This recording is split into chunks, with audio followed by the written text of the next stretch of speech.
Welcome back, troglodytes, to Would You Rock or Not. Today we're covering a chopped in half Gibson ES335. Due to the amount of suggestions for this one, it's time we cover it.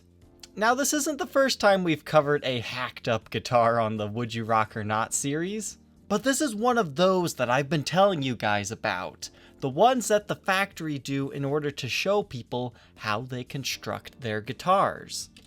But what makes this one so interesting for me is it's from the 80s. Usually when these things pop up, they're more so from like the 2000s era, so this is one of the earlier ones that I've seen surface. So let's take a look here. I think what makes this guitar so visually pleasing while being disturbing at the same time is that it is just cut so perfectly in half, it looks like somebody has just photoshopped half this guitar off. If you look at it from the back, it just looks like a normal natural 335 that doesn't have tuners. But as we get closer, you can see this was indeed a finished guitar, kind of, at one point in time, and it's just been sawed in half. Here we can see the remnants of the Gibson logo and the crown. And this way we can also see the truss rod, which is apparently missing its nut. But the backside of the guitar, once you get up close, you can see this thing's been abused even further. You've got kind of a large ding right here and some chips out of the side of it. But here's where we can see the serial number. It starts with 8076, so that means it's a 1980 something and built on the 76th day of the year. Now, this guitar was probably chopped in half because it was a factory second to begin with, but instead of just destroying it completely, they used it to teach people about the construction of a 335. This guitar was almost complete. You can see there was frets installed, a fretboard, the inlays, and it's just all sawn in half.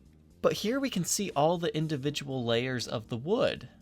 Here's the rosewood fretboard, and then we can start seeing the truss rod, and then the mahogany neck. And then a little further down, we get to learn about the construction of the body.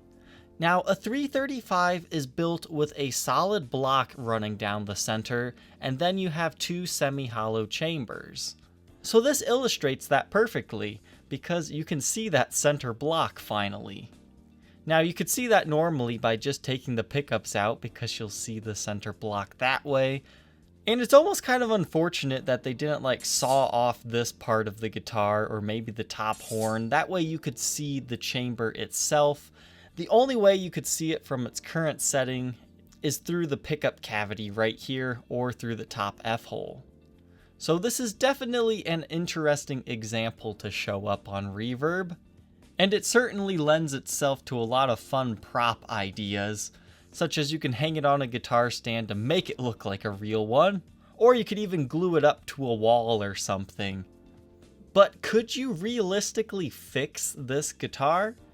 Yes, it's definitely savable. I could see somebody building a second half to the body and then just putting a new neck on. I don't think they could necessarily just build half of a guitar and then stick it on. But maybe there would be a way to get it to be just a 1 or 2 string guitar. Maybe install a little block of wood right here so you could have a bridge and tailpiece, and then string it up like that. But I'm pretty sure as a functional instrument, this guitar will never be one. The seller is asking $1,000 plus $100 shipping. Wow, that is quite pricey. Because you can buy a complete 335 for around $1,800. And honestly, I'm surprised this 1998 hasn't sold yet. As a dealer, I'm tempted to even buy this one, so if you're in the market for a 335, shout out to this guy's listing. Unfortunately, he doesn't have any seller feedback, but this is a fantastic price for such a beautiful instrument. I'll leave a link in the description. So if you were to ask me what this is worth to the right person, I would probably venture a guess of around $400 to an esteemed collector that would use this as like just a funny prop in their room. But other than that, to most people, this guitar is just firewood. but it definitely is an interesting learning tool. Since this guitar clearly can't even have a sound demo, let's go ahead and take a listen to another 1980s Gibson 335.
The only question left, would you rock this half 335 or not?